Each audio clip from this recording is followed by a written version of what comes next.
The clothes, the food, and the culture of the most powerful people on earth. This is how to make an impression with the most recognizable leaders in the world.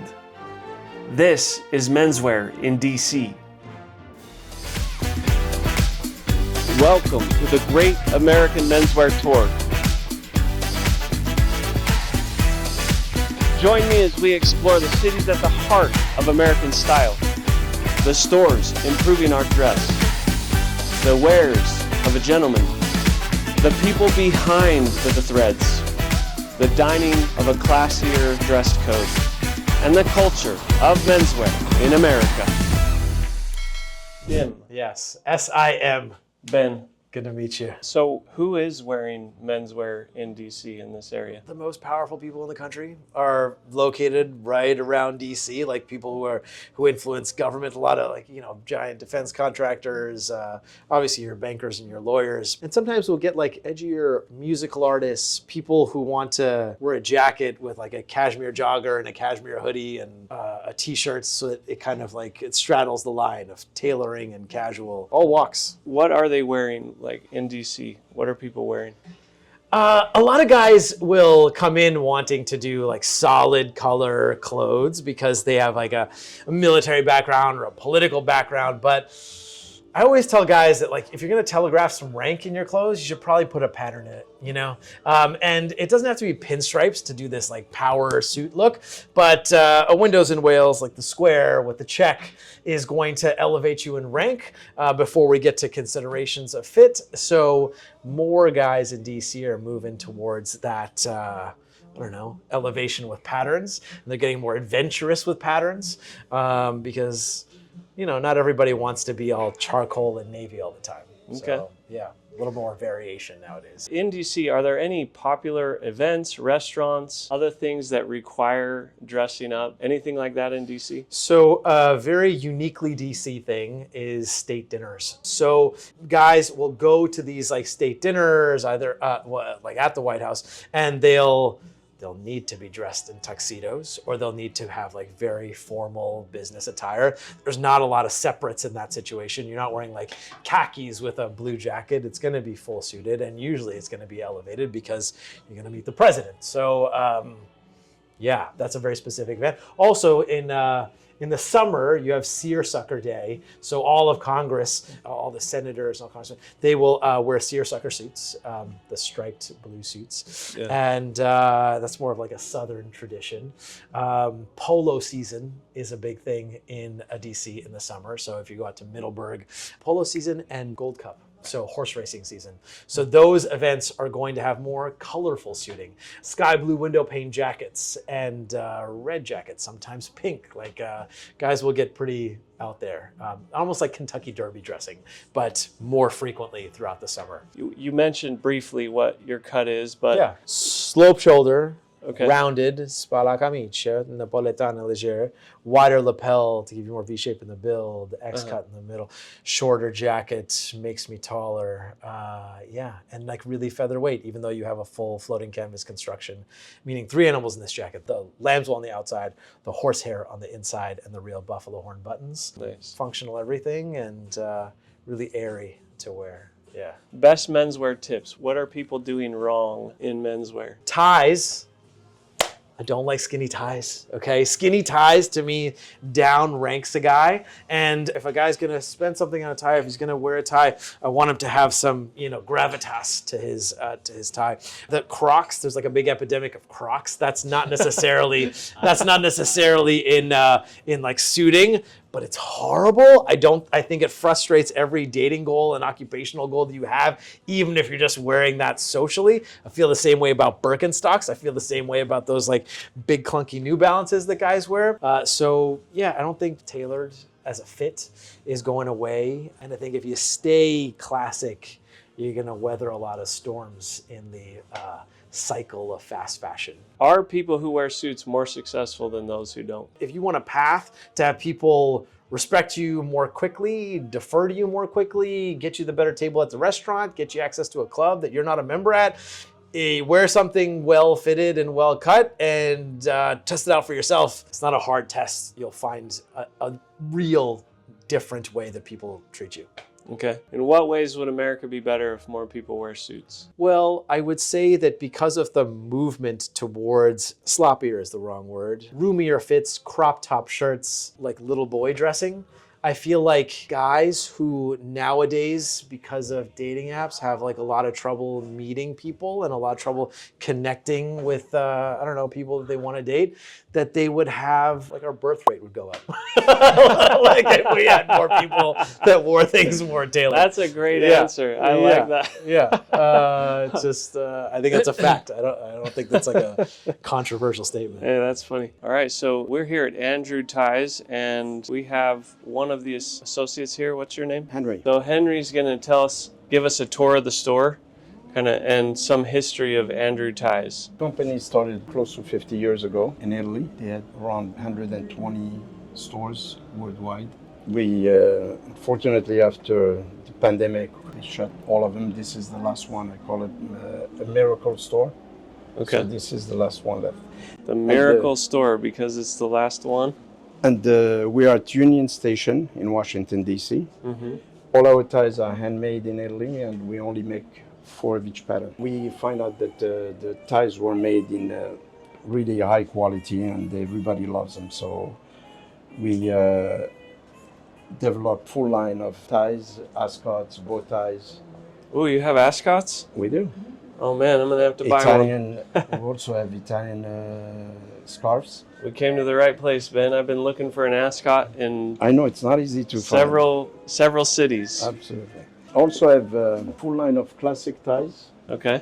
like the pin dot, polka dot, stripe. We also have very unusual designs, which customers love, and they come to the store because of the design. ties that you can't find anywhere else. So that's Okay. Your business is mostly ties. It started with ties. started with ties. We developed that with tuxedos, suits, blazers, Okay. shirts. We pretty much have everything right now.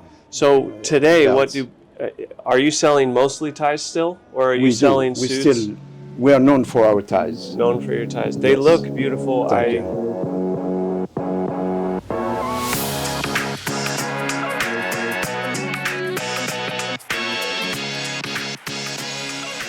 The store has been open since 1965.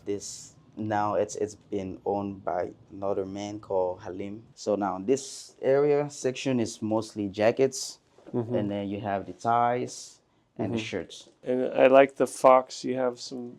Yeah, different- that's the little mascot of the company, William Fox. Do you have any menswear tips that you share with people? The only tip that I would have, which is the one that I usually share with people, is just to make sure you get alteration done on your suit, because a lot of people will usually get a suit and they will just wear it like that. And that's, for the most part, if you spend a lot of money on something, you want it to fit. If you spend a lot of money on the suits, you want to make sure it looks good on you. So doing alteration, it's the one tip that I usually give people. So J.Press has got a very interesting history. With the company starting in New Haven, Connecticut at Yale University, it's got a long history of an Ivy League from the beginning. It's stayed consistent, that classic American preppy Ivy League style. And I think that's why a lot of customers, a lot of clients continue to come back. That's Other a big thing. menswear tips or faux pas? I think for us at J.Press, it's always been that, you don't want to get too loud or too excited with colors and styles that you do. I think that's just kind of an Ivy League thing, just more of a classic conservative way of doing things. But just stick to the classics and buy pieces that you'll wear for years to come, that are versatile, that you can mix with any and everything. We're trying to understand DC from a menswear perspective. Is there somewhere we should eat? Where do you recommend?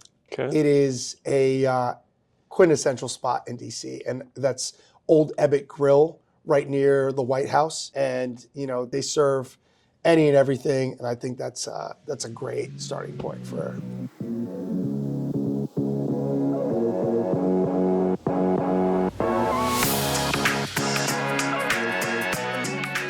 Roger's been gracious enough to last minute chat with us a little bit. So hopefully we can get through some of this information quickly. But Sure.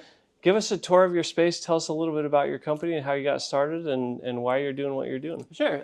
Welcome to Hall Madden in DC. The company started by bosses, our founders, Richard Hall and McGregor Madden. They've been at this for a while. They traveled the world to different factories, different fabric mills, learning how they operate, building relationships, finding the best manufacturers. They spent a long time traveling the world, came back to the States, started selling suits out of hotel rooms, pretty much traveling around, really boots on the ground sort of building. You do that enough in enough cities for long enough, eventually you start to build up clientele in those cities. Then you can open up a nice store. Are there any popular events, restaurants, or other staples in town where people just have to dress up? Like, you cannot do this without dressing up. You can't go to this restaurant. You can't go to this event. Anything like that? Sure. The first thing that comes to mind would be the Kennedy Center. It's very old, very beautiful with the red carpets and the big columns. You have to dress up to go there. There are so many nice restaurants around here, too, that you should wear a jacket. If they're going to the Kennedy Center, they're dressing up. You're going to look out of place in DC if you don't You need dress a jacket, up. yeah. Okay. Let me ask you about success. Are people who wear suits, are they more successful than people who don't? I don't want to say that is the case. It's all a matter of mindset and confidence, but I will tell you this, to piggyback on confidence. When you dress well, especially in something like a suit, you feel professional, you feel confident, you look good, and I think people's perception of gentlemen or women who wear suits or pantsuit combinations, the perception is that this person has a professional look to them. They probably speak professional. They've probably got a great job or doing something, very interesting that caters towards that look. So, What do you I think? believe that, absolutely. You believe it absolutely? Yes. Why You know, do you think that is? Because people, whoever you're dealing with, they take you more seriously. And you also look like you took the time to put yourself together. And then that, if you're at work, your boss sees it, and then that's how you get promoted. Ooh. Well, yes, I think generally, if you own a suit and put the money and the time into getting a nice suit, you care about how you present yourself. I think no matter what sort of situation you're in, whether it's business, if you present yourself, like I'm dressed casual, but I've still got a nice jacket, like you still present yourself in a very positive, sort of powerful light. I think if you look good and feel good about yourself, things just line up better.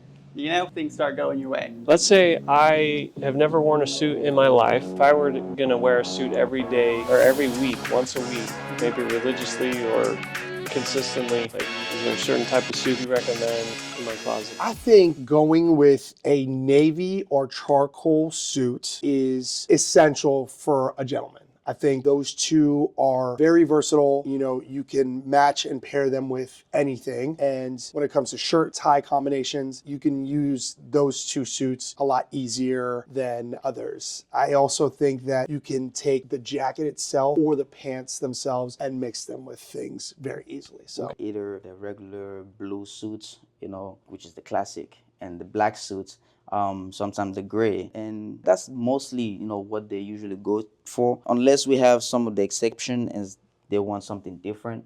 That's when they will go with the book, and if they want something made to measure, they will have to choose the material that they want, the color that they want. Start with the dark navies and the dark grays. I know they're boring, but that dark navy suit you could wear 2 days in a row with different shirt and tie combinations, and no one's gonna notice.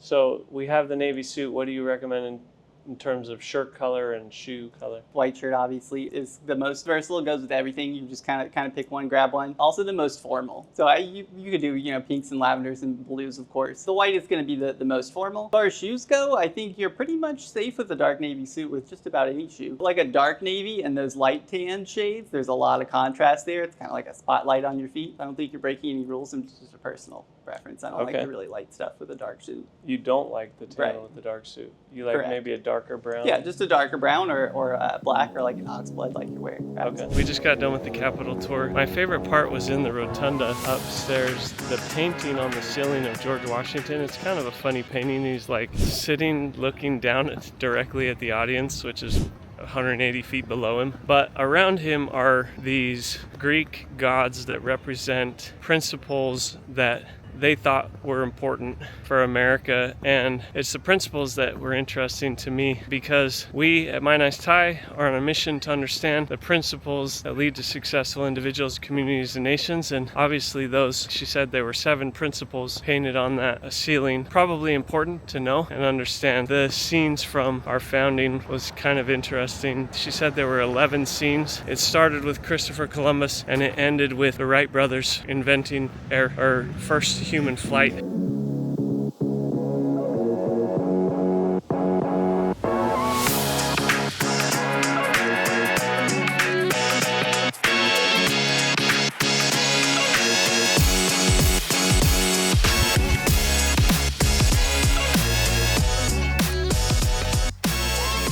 So we must have impressed the bar guy, because he let us walk around and film, and then he came and asked what our name is, and I think he's trying to get us moved up on the list. So he's the man. He liked the necktie. That's how we got to know him.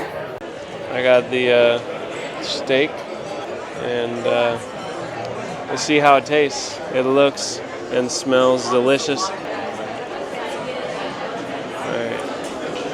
That bite was a little bit charred, but that's okay. That's kind of how I like it. I'm gonna try some of the sauce on the steak. I think it's like a butter sauce. Butter is so good on steak. It's like hard to beat. It's a butter with some spice, some herb, maybe a little bit of lemon. The sauce makes it worth it. That is definitely a home run, especially with the sauce, with the butter. I don't know what the herb is, but so good.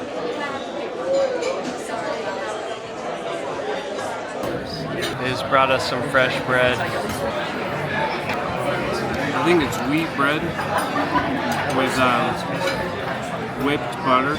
It's warm. I don't know if it's right out of the oven or what, but really good. Tasting this bread, it has kind of a garlic flavor to it. I don't know if it's the butter. Ben got the bacon hamburger. Oh yeah. What do you think? Looks delicious. Looks delicious? Tell me about the fry.